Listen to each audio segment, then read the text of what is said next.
Tiger आता success व्हायला सगळीकडे लागलेला आहे। नांदेडमध्ये सुद्धा बऱ्याच लोकांनी प्रवेश घेतला। सगळीकडे महाराष्ट्रामध्ये हे चित्र होणार आहे। तरी शिवसेना कोणाची हे सिद्ध झालेलं आहे। त्यामुळे आमचे शिवसैनिक आमच्याकडेच वापस येतात। मित्रांनो नमस्कार। मित्रांनो, आता उद्धव ठाकरे यांचा गड असलेल्या कोकणात शिवसेना उद्धव ठाकरे गटाचे माजी आमदार सुभाष बने आणि गणपत कदम एकनाथ शिंदे यांच्या शिवसेनेत प्रवेश करणार आहेत। तसेच राजन साळवी 13 फेब्रुवारीला कार्यकर्ते आणि पदाधिकाऱ्यांसोबत शिवसेनेत प्रवेश करणार असल्याचे निश्चित झाले आहे। या घटनांना शिवसेना नेते गुलाबराव पाटील यांनी ऑपरेशन टायगर म्हटले आहे। कोकण 100% रिकामे होणार आहे।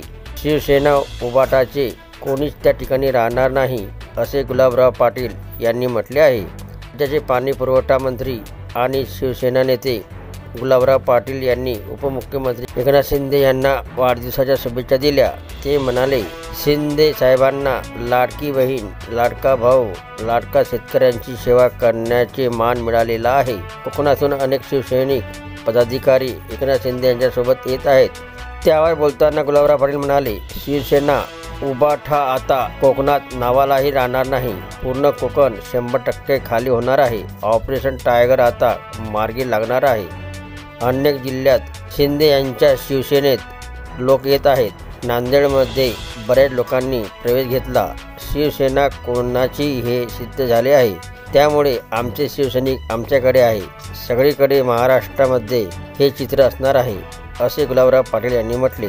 दरम्यान राजन साळवी यांच्या प्रश्नावरून उदय सामंत नाराज असल्याचे म्हटले जात आहे। त्यावर बोलताना उदय सामंत म्हणाले, राजन साळवी यांच्या प्रवेशाबाबत आमचे नेते एकनाथ शिंदेसोबत माझी चर्चा झालेली नाही। आम्ही त्यावर सविस्तर चर्चा करू। ते पक्षात येत असतील तर त्यांच्या काय इच्छा आहेत, काय आकांक्षा आहेत यांच्यावर चर्चा होणे गरजेचे आहे। माझे मोठे बंधू त्या मतदारसंघातून त्यांचा पराभव करून निवडून आलेले आहे।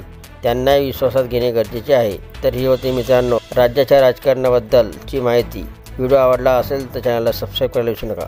जय महाराष्ट्र मित्रांनो।